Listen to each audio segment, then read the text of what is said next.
All right, so now let's talk about the 10th generation iPad.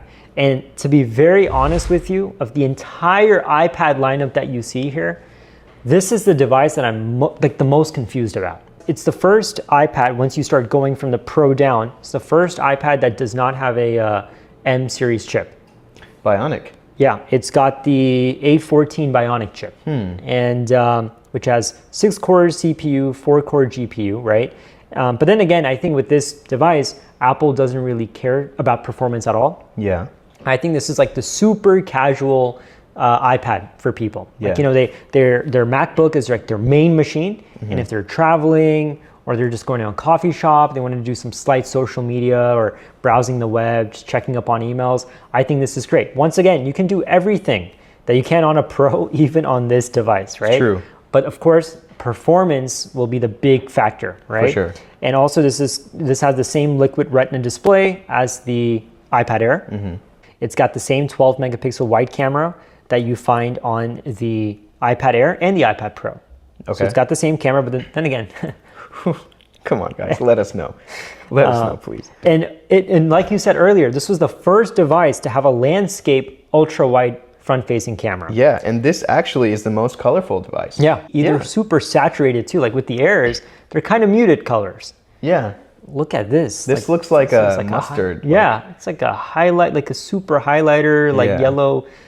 Too bright for me. This starts at $349, right? It's a great deal. It's a great deal. They actually just reduced it from, I believe, $399, and now it's $349, so it's very affordable. I'm just confused with this because I feel like for a casual user, the Air is the better device. Yeah. This is just kind of there because I feel like if you want something smaller than an Air, than the 11-inch Air, why not go for the Mini then? Then you're probably in the market for a Mini, which we'll talk about in a second. Right. This is what I thought when you brought it in your hand. This is for the parents that let their children use an iPad. Maybe, because I've never really seen children using an iPad and it be a Mini. I've usually seen a larger size, either the previous versions with the home button or this size. Yeah. So I think for children, this size is a good option. Okay. And to be honest with you, most parents won't be as furious if something happens to this because it's $350. Yeah. Compared to you break an Air or a Pro, it's going to be a big problem. How much is the iPad Mini? $499?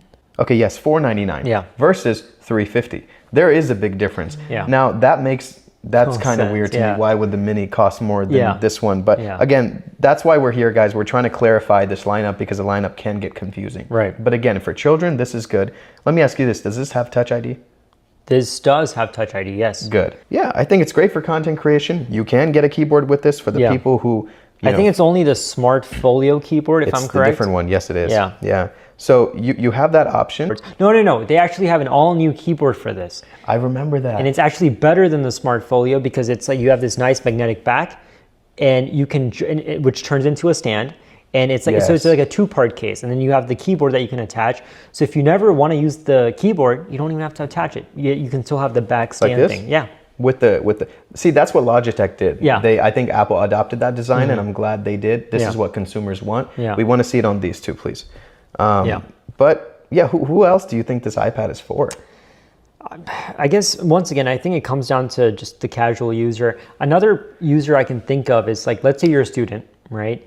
And your MacBook is your main device, right? That's where you're doing all your, creating your presentations and reports and, doing all your computing, right? And you just want a device just for note taking, just that. Yeah. All right. I think this could be it because it supports the 2nd generation Apple Pencil, which I love. And it also supports the USB-C pencil, which I hate. But it supports it, right? Yeah. So I feel like for students, that's great because, you can have your Mac and you can have this side by side. This could be just for note taking and maybe reading some ebooks on or whatever, right? And your MacBook can be your main computer. And I actually saw that back when I was in college. A lot of people would be, I don't think they had this specific iPad at the time. Yeah. They had the iPad Pro was just beginning to get announced and there was a hype around it. So people were buying the iPad Pros just to take notes. And now obviously, the iPad Pro is a lot more expensive. But now I think students would prefer to have this and a MacBook. So you can have a MacBook Air. And here's the funny part. You can get a MacBook Air and this iPad, and that is way cheaper than getting the iPad Pro bundle. Isn't that crazy? So you get two That's a really good deal. And if you get the keyboard with this, or even the Apple Pencil, it's still cheaper than buying. If you get this iPad, and an Apple Pencil is cheaper than the new M2 Air. So I'm glad that they have options, because again, a lot of consumers, maybe even me, we have a habit of complaining when we don't have options.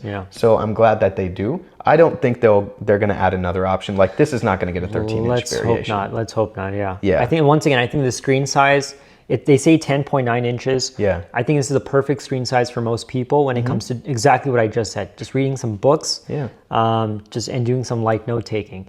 But see, the reason why I get so confused is because if you want to use this for reading books, right? And if you want to take some light notes and stuff, I think more than this, the Mini is perfect for that. True, because the Mini is more versatile, portable, and other things. But then what if you're the person who wants to take notes and do some homework, but also wants to enjoy a bigger screen for content? So see, that's why I get confused, because the iPad Mini, I think, is basically the same device. I think, like, you just said, hopefully we don't see a 13-inch model of this, because we don't need one for this, right?